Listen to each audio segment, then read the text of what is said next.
Did you know there is a list of banned books at the library? These books have literally been banned for one reason or another.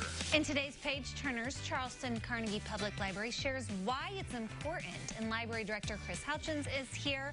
So I didn't realize that banned books had their own week. Yes, it's a whole week of celebrating the freedom to read and that fighting censorship. That banned books is not, as some people might think of us, let's ban some books. It's no, let's keep these books on people's shelves. Let's keep them reading. That everyone has the right to read what they want to read. So who is banning them? Yeah. All sorts of different groups. The list that most people go off is ALA's list that they actually track all year long.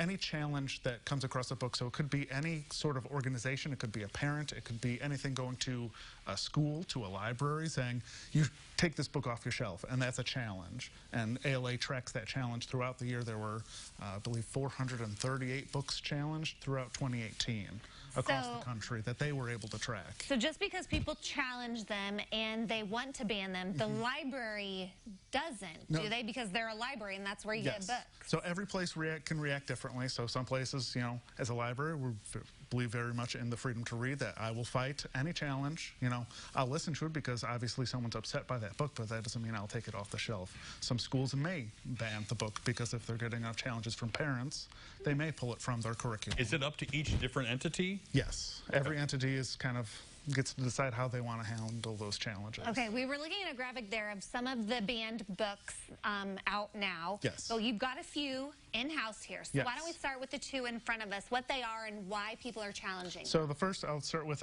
A Day in the Life of Marlon Bundo. This was actually the second most challenged book in 2018. Wow. And this book is about a rabbit who falls in love with another rabbit and they want to get married, but they're told they can't because they're both boy rabbits. And it's about, the book is basically about understanding that everyone is different and accepting differences, and love is love. And Would not have been a kid. I would not have thought kids' books would be on this list anywhere, but obviously kids' books are the most common to get challenged. But then I know why The Caged Bird Sings is the one next to it. And this would be more of a high school or adult reader. This is Maya Angelou's autobiography, and this has some explicit scenes that, you know, at 8 years old, she was sexually assaulted, and she talks about that in her autobiography. And because of that, because of these overtones of sexuality, of molestation, people challenge it, going, no, I don't want my kid reading that. I don't want my kid exposed to that, which is understandable, but also it's a very powerful story. I mean, this book has been challenged, was published, I believe, in 1969, and it's challenged constantly. We've got two other books back here, The Call of the Wild and George. Yes, George was actually the #1 most challenged book in 2018. George, anytime when they look at George, they see a boy, but she knows she's a girl. And her class decides that they're going to put on a production of Charlotte's Web, and George really wants to be Charlotte.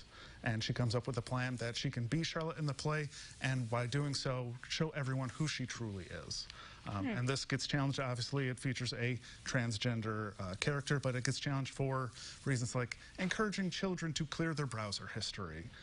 It can be reasons of that nature. The challenges vary from, you know, this features a very dark sexual scene versus a transgender character for, oh, it encourages bad behavior, like Captain Underpants is challenged constantly because it encourages disruptive behavior.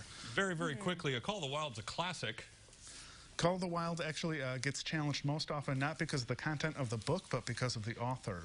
Jack London was a socialist, and he was actually the socialist nominee to be mayor in Oakland twice, and because of his political leanings as a person, his books get challenged all of the time. Well, this has been fascinating. I had no idea. I wish we had more time. I've got more questions for Chris. But if you need any information about the banned books that are even out there and Banned Book Week, head to the Charleston Public Library's website, which we'll have linked up at CILiving.tv.